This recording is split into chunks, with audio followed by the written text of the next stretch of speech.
Hello everyone. What we're going to look at today is the beginning of chapter 4, linear regression.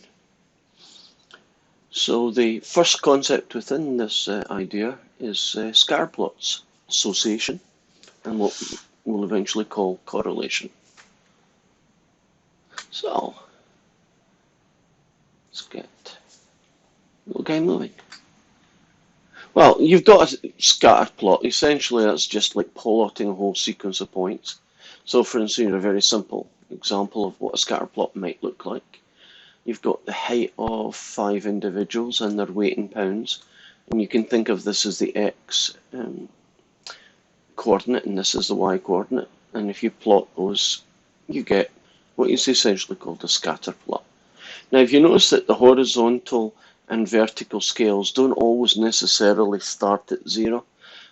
Sometimes you have to accommodate the size of the numbers. Otherwise, if you always begin at 0 and the x's and zeros and the y, your diagram is very hard to interpret because most of it is empty blank space, and then all your dots are crammed into a little funny line at the top or something. So let's look at some vocabulary. The variable that they called the explanatory variable is x. So in this case, you've got height, and that's the explanatory variable, and the response variable in this case would be the y-axis. And what this is trying to show us is that there is association between the height of a person and the weight. So you can explain the person's weight in terms of their height. The taller you are in general, the more heavy you're likely to be. The more you weigh. Someone who's 5'2" is in general, but not always, likely to be a lot lighter than someone who's 6'6". Just the sheer amount of physical body mass, and that would make sense.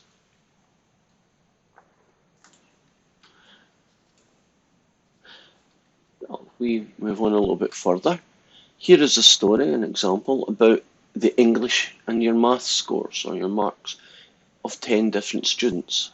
And so you have a table, horizontal this time, and if you plot the points on a scatter plot, they look something like this.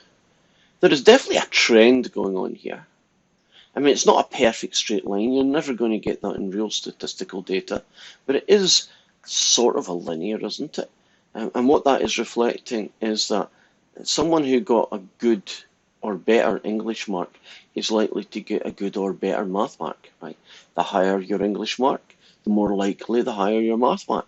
It's not a perfect fit, never is, but it is certainly an upwards one, where you could use your English mark to make a prediction, at least, on what the most likely score the person might get in whatever the math grade has been judged by.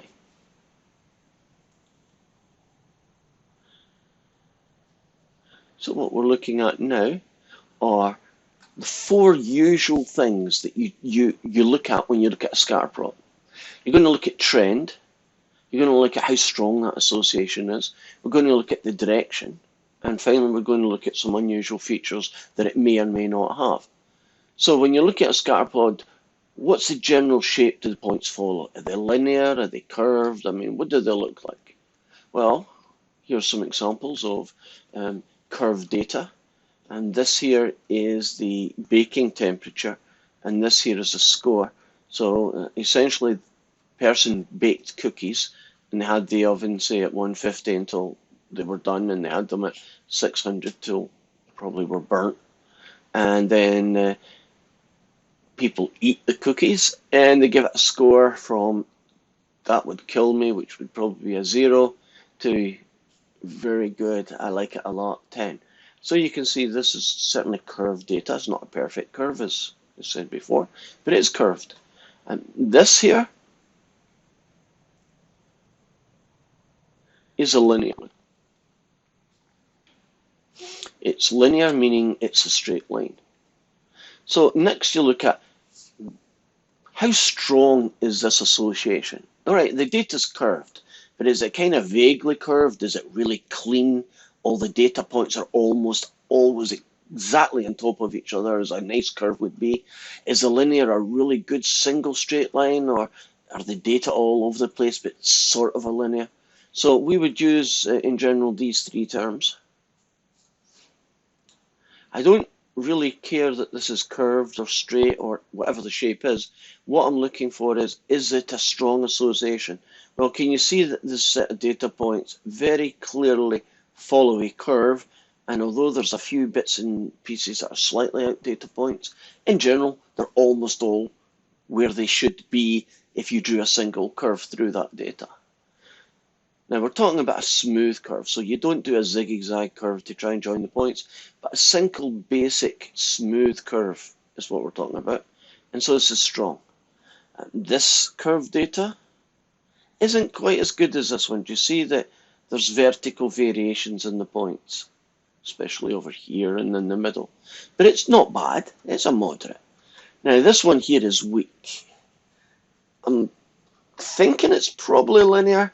Not really easy to tell if it is. If it was linear, it'd be going like this. But would you agree that there's a lot of variations in the vertical values even as you try? So no matter where you drew a line here, there'd be a lot of points that wouldn't be on the line. In fact, a few that wouldn't even be close to it. That's an example of what a weak association would look like.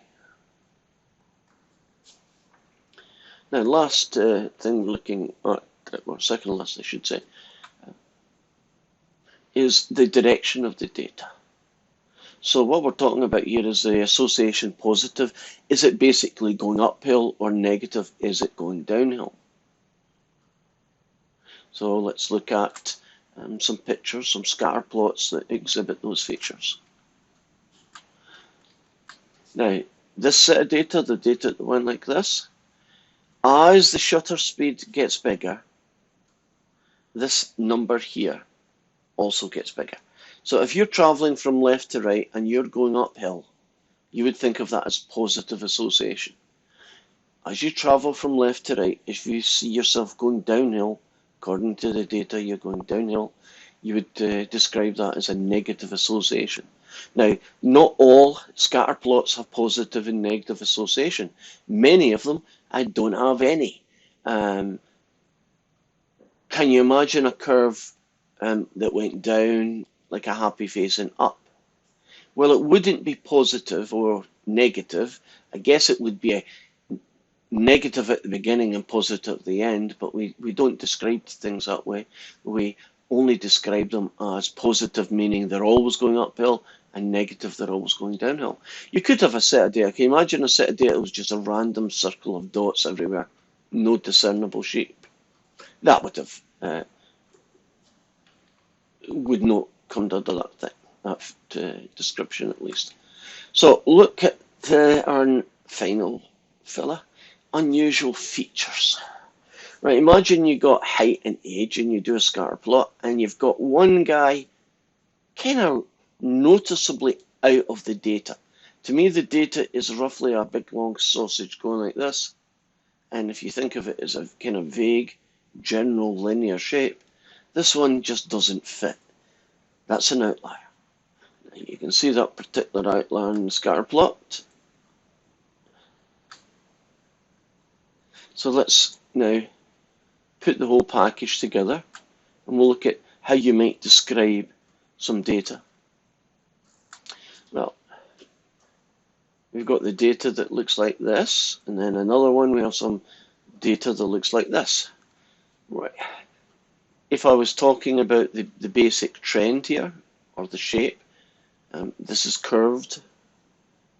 I would say this is linear. Secondly, the strength, I'd say this is really very strong. This is maybe moderate. You can also qualify your answer by saying the trend is, moderate to weak, or slightly moderate, or some kind of adjective to change it, kind of put a nuance on it. Now, this set of data is definitely going uphill, so it's positive association. This set of data is definitely going downhill, so it's negative. This one doesn't have any particularly unusual features like an outlier. Do you see this one has got an outlier really there? You could argue, but I wouldn't, that that was an outlier. But I definitely would say this one is clearly an outlier. Let's look at the next two scatter plots and see if we can think about how we would describe these. Well, when I'm looking at this one and I'm looking for a trend, I really can't see one. I mean, there's a whole load of dots here, a whole load of data points, but they're kind of an amorphous mess, just like a bubble. That little cross is another data point. It's just a cross, I guess, for emphasis.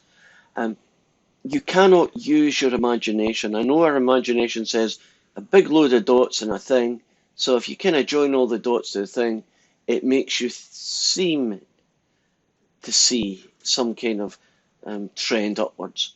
But I mean, that dot could go here, it could go over here, it could have went down here.